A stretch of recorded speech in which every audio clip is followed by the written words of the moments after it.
Olá, bem-vindos e bem-vindas ao Café com Investidor. Hoje um Café com Investidor especial porque a minha convidada ela é uma referência em M&As, Venture Capital e Corporate Venture Capital.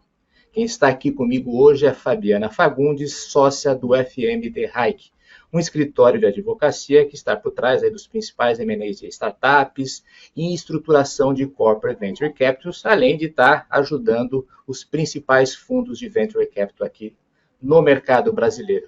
Fabiana, é um prazer recebê-lo aqui no Café com o Investidor. Prazer é meu, Ralph. Um super prazer estar aqui com você. Espero que a gente possa bater um papo bem elucidativo para a turma que te segue, que, by the way, é enorme. Legal, vamos lá. O que eu queria começar, Fabiana, é que você me contasse como que você entrou nesse mundo de startups. Sem querer. Em 2000, eu era uma advogada recém-formada, trabalhava no escritório full service, que fazia, dentre outras coisas, operações de M&A super sofisticadas. E como eu era recém-formada, chamada curva de rio, né, tudo que ninguém faz é você que faz, eu vinha de um perfil generalista, eu era interessada em terceiro setor, porque eu fiz faculdade de administração também, apesar de ser advogada, e gostava muito de terceiro setor. Então, o sócio do escritório me pediu, na época, Paulo Aragão, que era membro da Endeavor, me pediu, escuta, a gente está precisando fazer um trabalho pro bono que é fazer o estatuto social de uma ONG. E a ONG era a Endeavor. Né? Então, eu comecei a fazer o estatuto social da Endeavor, isso era comecinho de 2000, a gente ia dar entrada na junta e tal, e conheci a Marília Roca, que era a CEO da Endeavor na época, e ela falou, Fabiana, você bem que podia ser nossa mentora jurídica, né? A gente não tem um mentor. Eu falei, pro bono é comigo mesmo, só não faço a menor ideia do que é uma startup. Ela falou, não, 2000, né? Ninguém sabe, nós vamos descobrir juntas. E nem tinha a palavra empreendedorismo no dicionário ainda, né? A Endeavor que colocou. Então, foi assim que eu comecei. Eu trabalhava profissionalmente com M&A, comecei a mentorar os empreendedores e aí são 23 anos acompanhando as jornadas. Mas antes de você fazer essa mentoria com startup, você esteve envolvida em M&As de empresas muito grandes, não? Sim, puxa, eu fiz. Eu só fazia M&A, né? O Brasil começou de trás para frente, né? O Brasil não começou com Venture Capital para depois ir para M&A. O Brasil começou com os M&As, com as grandes privatizações. Então, com a estabilidade da moeda, os fundos de private equity começaram a se estruturar no Brasil e puderam começar a fazer planejamentos de longo prazo. Então, eu trabalhava com M&A e private equity, né? Então, na época, GP, Advent, Pátria, esses eram os fundos que estavam por trás dos grandes investimentos nas empresas que começaram a receber grandes choques de gestão e depois ou iam para IPO ou iam para um M&A estratégico, né? E eu participei de diversos, mas acho que alguns dignos de nota já dentro do ecossistema foram os primeiros acqui-hires, né, que são aqueles M&As que envolvem a contratação dos founders. E a gente fez para o Submarino, em 2004, o acqui-hire da Ingresso e da Nascimento Turismo na Web, que era depois o Submarino Viagens. Né?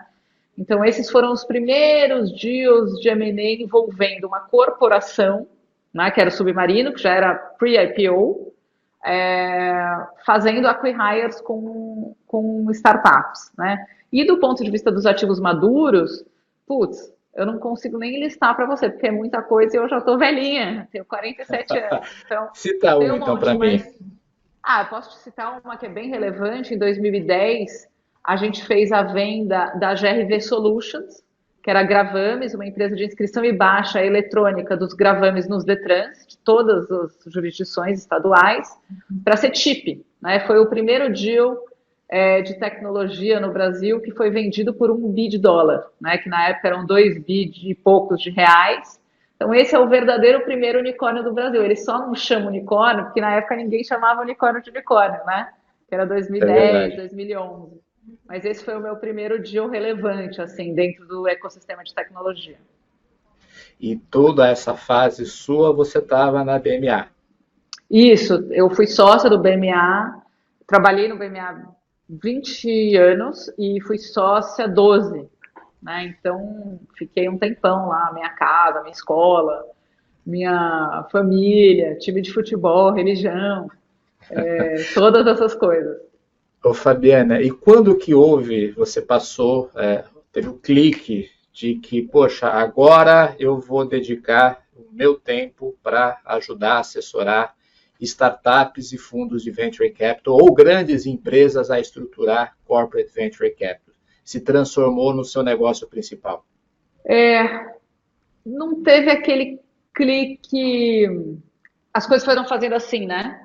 O private equity foi diminuindo de relevância, né, na história da economia brasileira e com a pandemia o venture capital fez um shift completo de relevância. Então, durante 2020, aquilo realmente ganhou uma grande relevância. Eu já vinha fazendo os exits dos empreendedores da Endeavor, que eram as empresas mais relevantes, e aí o que aconteceu? Em determinado momento, aquilo começou a tomar muito mais o meu tempo, né, do que o próprio trabalho de M&A normal, tradicional. E aí o que aconteceu? Naturalmente, começou a chegar muita gente pedindo trabalho, trabalhos que até então, né, 2020, então você pensa de 2000 a 2020, muito pouca gente se incomodou em trabalhar para um empreendedor pequenininho. E eu já estava lá fazendo esse trabalho pro bono, né? Em algum momento, esses trabalhos, como as empresas passam por um stage financing, né, que elas começam lá no Family and Friends, Capital Pre-Seed, Seed, Series A, tarará, quando chega perto do Series C, ele já tem cheque para contratar um escritório grande. Só que enquanto eles não tinham cheque para contratar um escritório grande, eles pediam mentoria. E eu sempre dei, porque eu aprendo muito com o empreendedor, né? Eu acho que você ouvir a jornada do empreendedor é como se fosse o Netflix da vida real. Então, eu sempre me diverti muito com aquilo, tinha muito pouca gente, para muito pouca gente fazia sentido você fazer aquilo. Então, isso para mim era um hobby, na verdade. E aí, na pandemia, aquilo começou a ocupar um espaço tão grande, né? Porque, obviamente, as pessoas não podiam sair de casa, então a tecnologia, assim, foi um tsunami de tecnologia em 2020. E nessa época, e aí eu posso falar, porque é público, a Raia Drogasil estava querendo montar o fundo do CVC deles, eu já vinha montando alguns fundos no escritório, e aí a Juliana Ozerovich, da Raia Drogasil, que tinha sido LP do Big Bets, indicou, eu ajudei a estruturar o fundo do Big Bets, então ela me indicou para a Raia Drogasil, e eu fui lá fazer uma proposta, né? Então fiz a apresentação, todo mundo assim, eu estava trabalhando da praia, porque São Paulo estava todo fechado. E aí fiz a apresentação, é, achei que eles tivessem gostado, tal. Quando o diretor jurídico, que é o Elton, me ligou, ele falou: Fabiana, olha só, tem uma boa notícia para você, a gente quer contratar você para ajudar a gente na estruturação do fundo, mas a gente não conseguiu escolher, porque tem um outro advogado que também a gente gostou muito, muito, que é o Rodrigo Menezes, do The Hayek Menezes. E aí eu falei, putz, dois? Como é que vocês vão fazer isso, né? Muita vaidade na mesa e tal, porque, pô, o Rodrigo é o oráculo do Venture Capital, né? Não do Corporate Venture Capital, eu não sabia que ele trabalhava com Corporate Venture Capital, mas eu sabia que ele tinha uma bruta reputação no Venture Capital. Mas eu fiquei com super preconceito, preguiça, Ralph, você nem imagina. Tentei demover o cliente de trabalhar com dois advogados, porque eu falei, olha, dois cirurgiões operando o mesmo paciente, a chance do paciente morrer é gigante. E o advogado é muito vaidoso, ele falou, não, Fabiana, eu gostei de vocês e eu acho que vocês dois mostraram muita maturidade, vocês não vão se queimar nessa fogueira. Eu falei, faço barras de axis, né, que é uma terapia, que é uma mistura de neurociência com estoicismo. Eu falei, quer saber, tudo na vida é contribuição, vamos embora. E a gente começou a fazer o trabalho, paradoxalmente deu super certo, e deu uma super liga já no primeiro dia. A gente montou grupo de WhatsApp, já colocamos times para trabalharem juntos. E durante o período a gente percebeu realmente que a gente estava num lugar que ninguém mais estava e que a gente tinha um espaço enorme para fazer isso. E começamos a trabalhar juntos. E aí um dia o Rodrigo chegou para mim e falou: você podia ser minha sócia, né, Fabiana? Aí eu dei uma gargalhada na cara dele, falei, Rodrigo, deixa eu explicar para você, eu não trabalho no BMA. O BMA é o que eu te disse aí, é minha família, meu time de futebol, minha religião, isso não vai acontecer nunca. Você que podia vir aqui ser o venture capital do BMA. Aí ele também deu outra risada do gato Félix na minha cara, sabe aquela... e aí tá bom, então vamos continuar amigo, mas a gente caminhava junto ali no Ibirapuera, na época, né? O Ibirapuera fechado, a gente dava a volta em volta do Ibirapuera. E a gente foi conversando e é incrível como reuniões andando, elas evoluem muito mais rápido do que reuniões sentadas. Todo mundo devia fazer essas reuniões com clientes caminhando. É incrível como você vai muito mais longe. Oxigênio o cérebro, vai passando pelos desafios. E surgiu essa sociedade nas caminhadas do Ibirapuera. E aí a gente resolveu montar um escritório e a gente buscou entender os nossos perfis complementares, o que cada um tinha de bom, o que cada um ia agregar. A gente se preocupou com o conflito, porque a gente falou, putz, já imaginou se a gente não puder trabalhar porque a gente está conflitado ou de um lado ou de outro, porque o Rodrigo já trabalhava para vários fundos de venture capital, eu trabalhava para as corporações e para os empreendedores, mas claro, pontualmente um trabalhava para o tipo de cliente do outro, e a gente teve muito pouco conflito, né? Foi incrível, a gente teve muito pouco conflito. Os clientes gostam quando a gente está mesmo do outro lado da operação, porque eles sabem que o advogado de venture capital não é aquele cara apaixonado pela cláusula, ele é apaixonado pelo cliente, quer fazer o trabalho acontecer, claro, com pragmatismo e responsabilidade, mas não é o cara da vaidade, né? O advogado não pode ser protagonista. Então, às vezes que a gente teve algum conflito, um dos clientes falou, não, até gosto que você esteja do outro lado, tá ótimo, me arranja alguém aí para trabalhar para mim. E a gente, ao longo do tempo, a gente foi encontrando alguns advogados que também são construtores de deals do outro lado, né, que não tem aquele ranço de advogado que cria problema e não que cria solução. E estamos funcionando desde então. E o escritório deu super certo, já faz 2 anos e meio. A gente triplicou o time, estamos com 60 pessoas. E está super legal, mesmo no downturn do ano passado, a gente conseguiu crescer, graças a Deus. E nesse período aí de quase 3 anos, em que deals que você pode publicamente citar que você esteja envolvido ou CVCs que vocês ajudaram a estruturar? Sou péssima de drop names, eu devia ter trazido o Rodrigo aqui para mim, hein, Ralph? Mas eu posso dizer alguns, né?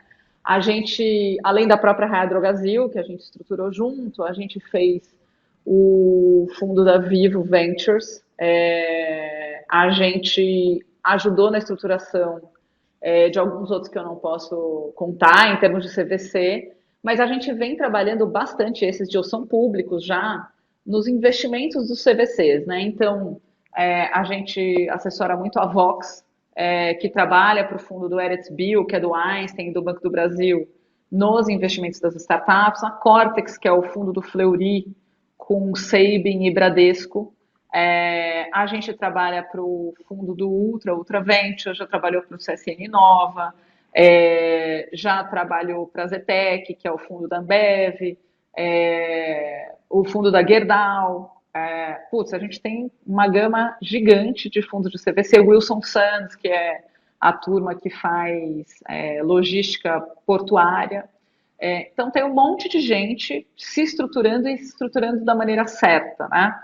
Porque a grande questão dos CVCs é o seguinte, as pessoas, quando começou a atividade de CVC no Brasil, ela começou vendendo que aquilo era um jeito disfarçado de fazer M&A. E esse é o mindset errado, né? Hoje, o ecossistema brasileiro está começando a se especializar um pouco nisso e começar a entender qual é a diferença, né? Mas tem um mindset, eu vou tentar ser super breve, mas tem uma fábula sobre o sapo e o escorpião, né? Então tá pegando fogo na floresta e o sapo e o escorpião tem que passar para o outro lado para se salvar, né? Do rio. E aí o sapo está pronto para ir atravessando, o escorpião fala, sapo, você me dá uma caroninha? Aí o sapo fala, escorpião, mas você, no meio do caminho, você vai me ferroar e nós dois vamos morrer. E aí ele fala, não, imagina, eu ia ser muito burro se eu fizesse isso, né? Ele fala, tá bom, vai, então sobe aí. E aí o sapo começa a fazer a travessia pro outro lado, De repente o escorpião não aguenta e tchá, dá uma ferroada e o sapo paralisado fala, mas você fez isso, agora nós vamos morrer. Aí ele fala, eu não aguento, é a minha essência. Então, assim, grande armadilha suicida do escorpião, né, que são as corporações nesse caso, é querer ficar com a startup. Não é isso que a CVC, a boa prática do CVC. A boa prática do CVC é, você vai fazer um investimento win-win e você vai acompanhando a jornada da startup, porque você tem horizontes de crescimento e de inovação, né? Tem lá aquela curva de H1, H2, H3, e o CVC está no H3, que é você está preparando para o futuro e não é o seu business, não é o seu core de hoje. Então, M&A é M&A. E as empresas vão fazer M&A e é salutar que façam, mas ele não pode se confundir com o CVC. Os investimentos do CVC são investimentos em horizontes mais distantes de inovação para preparar para o futuro, né? Para mercados adjacentes, para produtos adjacentes, e não para o seu core. Né? Se você faz isso e se você não sai pedindo aquelas cláusulas para ficar com o negócio, você não vai espantar os empreendedores que querem engajar com as corporações. E hoje é super importante esse engajamento, principalmente no Brasil, porque diferentemente daqueles paisezinhos pequenininhos, né, o Brasil com essas dimensões continentais, ele tem acesso a canal, a senioridade de time, a dados, a pesquisa e desenvolvimento, que as startups precisariam pagar muito dinheiro. E hoje, nesse momento, com juro a 14, né, que dinheiro é caro, você poder plugar numa corporação, você tem acesso a tudo isso que você precisaria construir do zero e pagar muito dinheiro para construir isso, né? Montar uma máquina de vendas é muito mais Claro. complicado do que você plugar numa corporação que já tem seus canais de distribuição. Ô, Fabiana, eu ia te perguntar sobre os principais erros e acertos de CVC e M&A. Você já me citou o principal, acho que é um dos principais, a questão de você tratar CVC como M&A, mas no seu dia a dia ajudando empresas a organizar, estruturar os seus corporate venture capitals. O que você recomenda que é extremamente importante para essas corporações na hora de fazer os investimentos ou na hora de colocar no ar o seu CVC? Acho que o primeiro trabalho é um trabalho de catequização e conscientização. Porque o que acontece? O top level, né, que é board e C-level, eles vão para os seus finais de semana, nos condomínios e conversam com os amigos e eles ouvem que as corporações todas estão fazendo investimentos em startups. Então eles voltam na segunda-feira e falam, não, nós também temos que ter nosso braço de inovação e investimento em startup aqui. Mas ele não sabe por quê, ele não sabe como fazer, ele dá isso no cara de M&A ou no CFO, que é um cara que está olhando super curto prazo, ele não tem aquela ambidestralidade de eu quero olhar para o presente, mas eu também quero olhar para o futuro. E fazer um fundo de CVC é praticamente um gesto altruísta para aquela companhia. É muito no interesse da companhia, mas não é no horizonte de 3 meses ou 6 meses. Né? E ele quer quick wins, porque o cara com quem ele conversa no fim de semana já vem contando, né, uma série de sucessos que ele teve. Só que os fundos, e ontem teve uma apresentação super bacana da BVCap, capitaneada ali pela Gabriela Toribio, da Vivo Ventures e da Waira, fazendo uma pesquisa dos CVCs, né? Então eles dividem os CVCs em 3 estágios de maturidade, até 3 anos, de 3 a 6 e acima de 7, né? O resultado que você vai ver dos CVCs maduros é lá para mais de 4, 5 anos, você começa a ver os resultados e de 7 em diante você começa a ver o retorno. E o investimento que você está fazendo é investimento estratégico, não é investimento para você ganhar dinheiro no curto prazo. Não é para você comprar agora, flipar e ganhar dinheiro com isso. Isso também precisa acontecer para justificar o investimento, né? Então, de tempos em tempos, você tem que reavaliar os KPIs e tudo mais.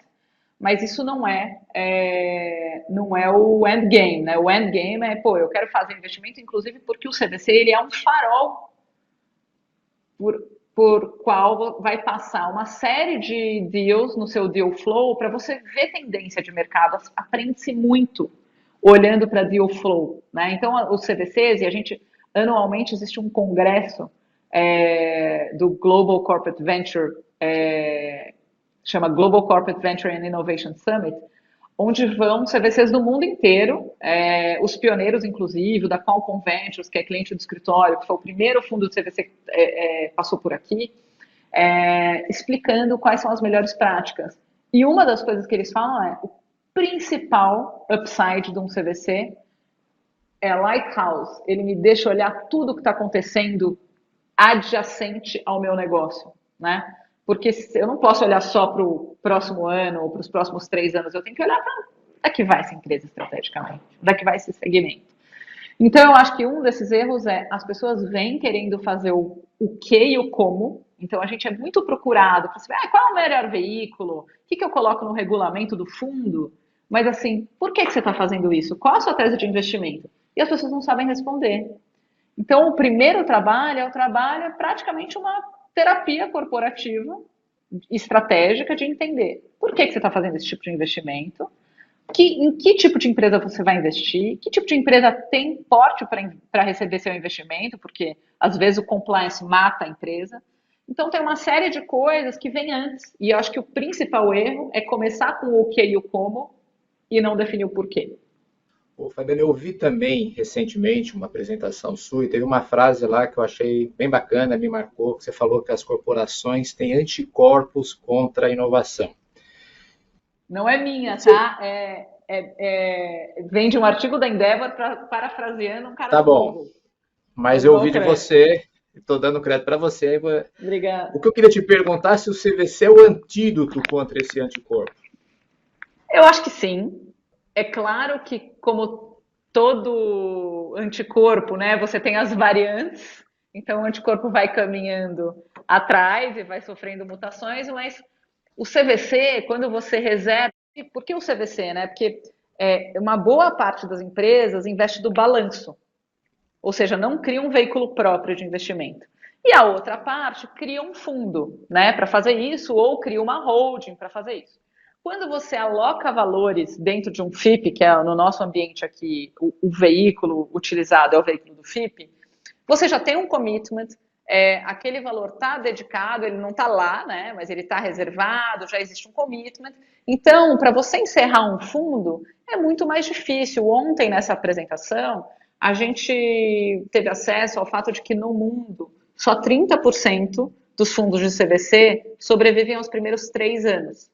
Porque a gestão muda, as pessoas, mesmo aquelas pessoas que sabiam os porquês, elas vão embora, voltam novas pessoas. Então, se isso não estiver muito claro, é muito mais simples simplesmente parar de fazer o investimento do balanço, que está lá o dinheiro, que está lá o balanço, etc., do que você tomar uma decisão de fechar um CVC, né? De fechar um fundo, de fechar um FIP, de fechar uma holding, que dá mais trabalho, né?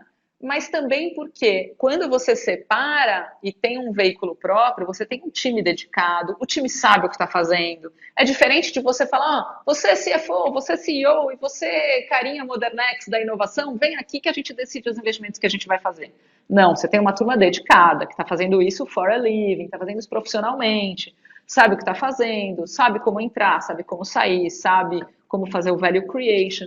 Então, tem não só do ponto de vista de pessoas, mais gente fazendo certo e, portanto, mitigando os erros, e os erros são comuns, né?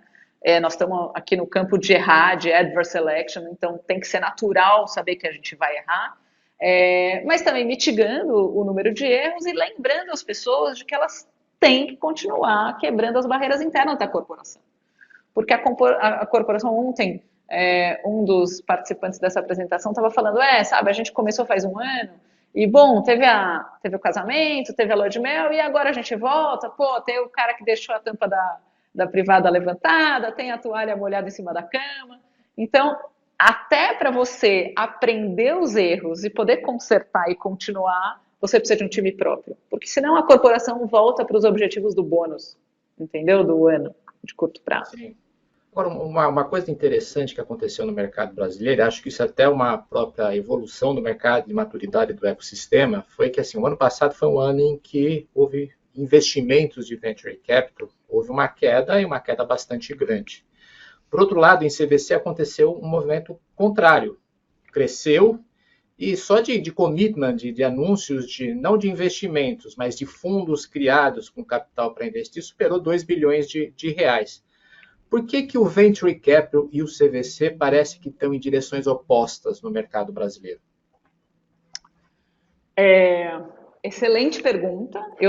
Não sou a dona de todas as verdades, tá? Mas para mim, com a minha leitura, eu acho que o investidor de venture capital do Brasil ainda é um investidor não totalmente educado para o longo prazo. Então, quando vem uma alta de juros, é natural que as pessoas voltem para a renda fixa, ainda que investimento em venture capital, para a gente que faz investimento profissionalmente, seja uma classe de ativos alternativos que não deveria estar tão suscetível a esse tipo de alta e baixa. Por quê? Porque são ciclos e você está olhando para retornos que seriam 30%, 40% no ano, né? E não para 14%. Então, 30%, 40% no ano, se você olhar num intervalo de 3, 4, 7, 10 anos, você não deveria perder as oportunidades que aparecem, e durante a crise aparecem oportunidades baratas para você fazer investimento, né? Muito diferente de quando estava tudo caro.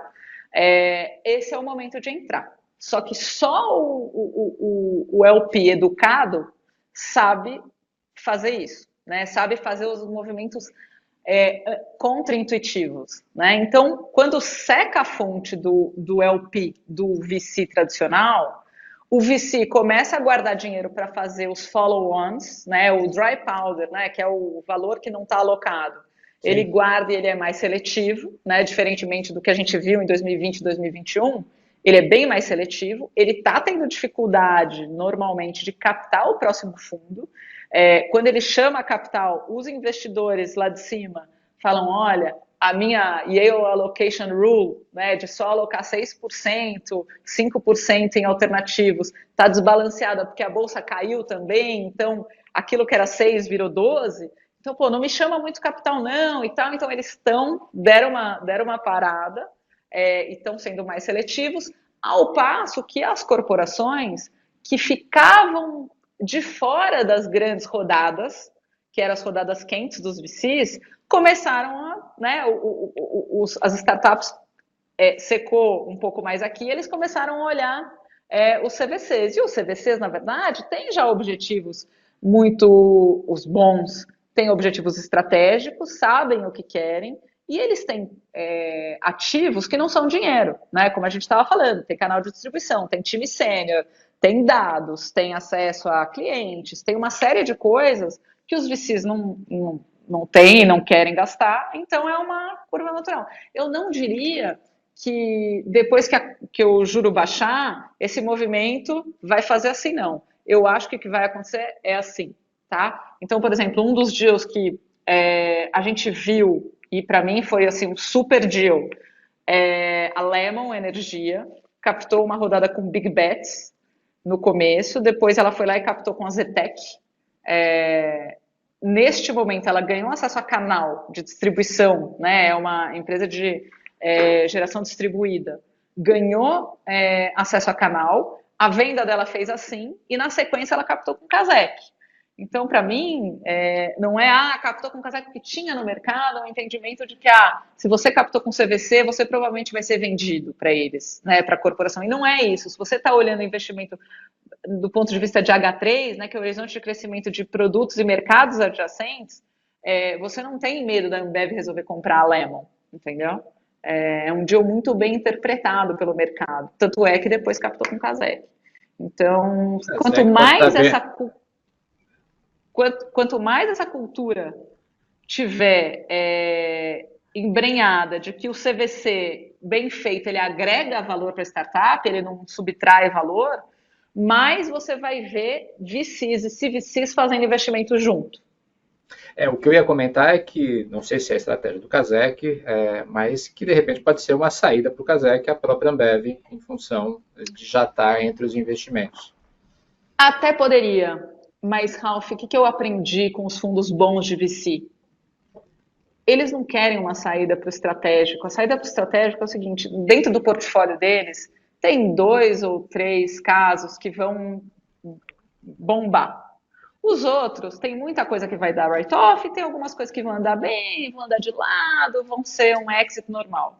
Então, onde é que eles estão olhando? Claro que eles olham saída para estratégico, principalmente robustas. Então, uma delas que foi super bem sucedida no playbook de VC foi a RD Station, que captou com DGF, depois captou com Astela, depois e Redpoint, depois captou com TPG, depois captou com Riverwood e foi vendida para TOTOS, né? Foi o maior deal de SaaS da América Latina. A gente assessorou a RD Station nesse caso. Um super deal, né? E 2 bi, foram 10, 12 vezes a RR na época, foi uma super venda. Mas essas vendas não são aquilo que eles pensam. Então, se você vai olhar o Don Valentine do Sequoia, ele fala, cara, eu não quero um unicórnio, eu quero um decacórnio. Então, é shoot to the fence, sabe? Quando você bate, né? Quando você dá aquela tacada, você quer o exponencial, né? Então, eu acho que o Kazek quem sou eu para dizer como é que o Kazek olha, né? Claro. Mas eu acho que o Kazek olha o quê? Putz, esse cara tem mundo para crescer, entendeu? Se ele começar a fazer isso. Num custo de aquisição de cliente muito baixo, né? Quando engajou com a corporação. E a corporação não falou, ó, eu quero meu direito de preferência de te comprar, não. Entendeu? Então, super win-win nesse caso. Vamos falar de M&A, Fabiana.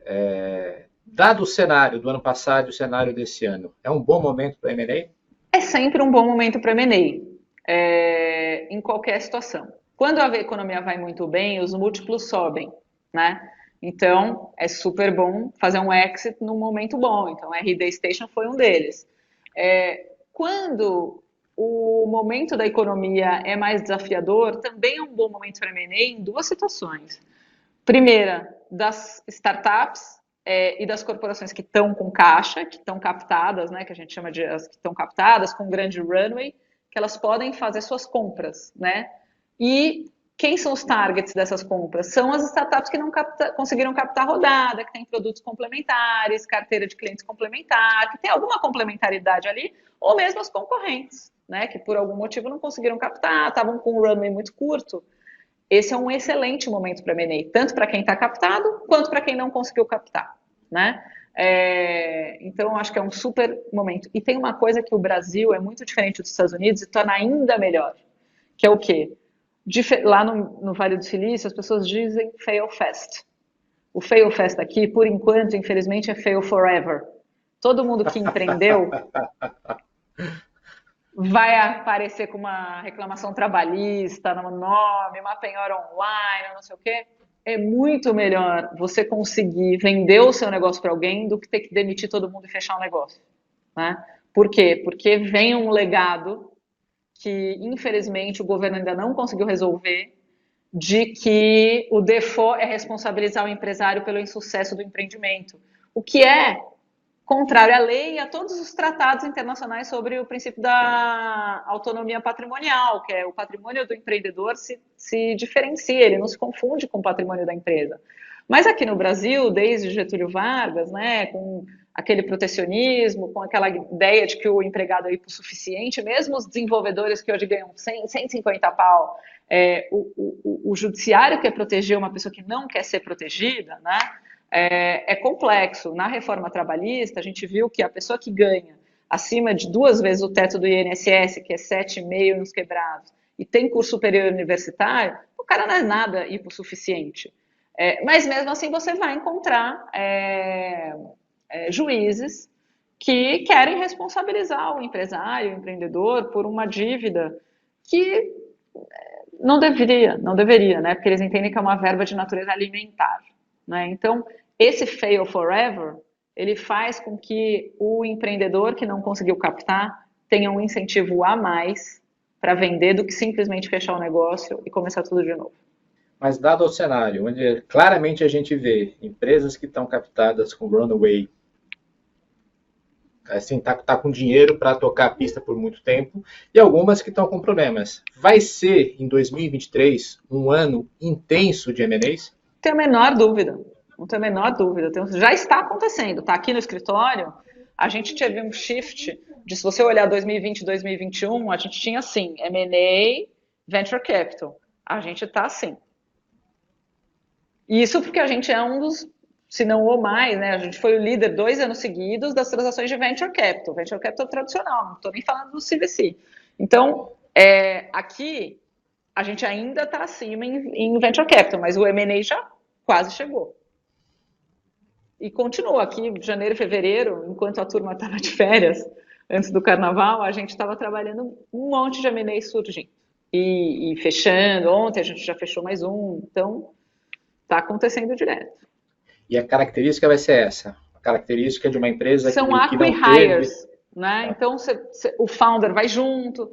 Grande parte das vezes não é um M&A tradicional, estou comprando o produto, estou comprando o canal, estou comprando a tecnologia, mas estou totalmente comprando a capacidade daquele founder de vir para um negócio que vai se consolidar e vai continuar crescendo o time ali, porque aquela startup tem runway, já aprendeu a captar e ele vai engrossar o caldo dessa startup para fazer novas rodadas ainda, né? Porque lembra, o cara que está captado, ele está captado, mas alguns deles ainda estão queimando caixa, tentando chegar no break-even, e vão chegar na próxima fase. Então, o crescimento inorgânico, né, que é o crescimento via M&A, ajuda com que ele cresça mais rápido, né? E tempo é super importante para as startups.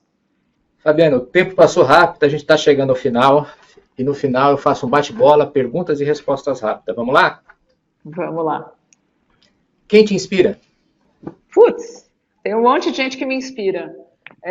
Eu acho que um dos caras que mais me inspira é o Jeff Bezos, principalmente naquele step down speech, onde ele fala do time dele. Para mim, se eu fosse tão brilhante, né, eu poderia ter escrito exatamente o mesmo step down speech dele, onde ele fala, olha, o meu time aqui é motivado, é ferrado, é bom pra caramba, e aquele time é o time que quando eu tô mal me ajuda e quando eu tô me sentindo muito vaidoso também dá uma baixada na bola.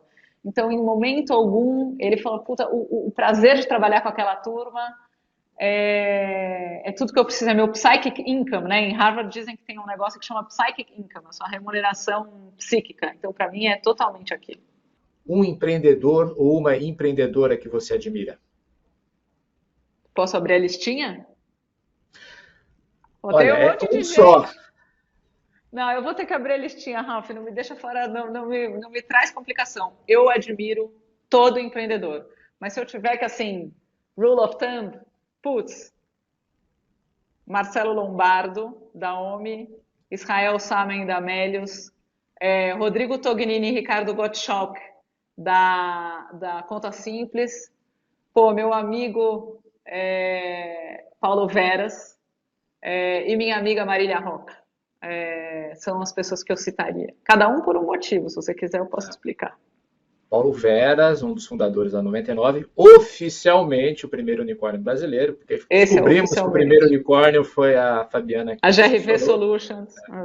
e a Marília Roca, que foi a primeira diretora-geral da Endeavor aqui no Brasil. Isso, que foi ela fez um search fund e ela levantou a mãe terra e depois vendeu, né? E fez um exit super bem sucedido, ao meu ver.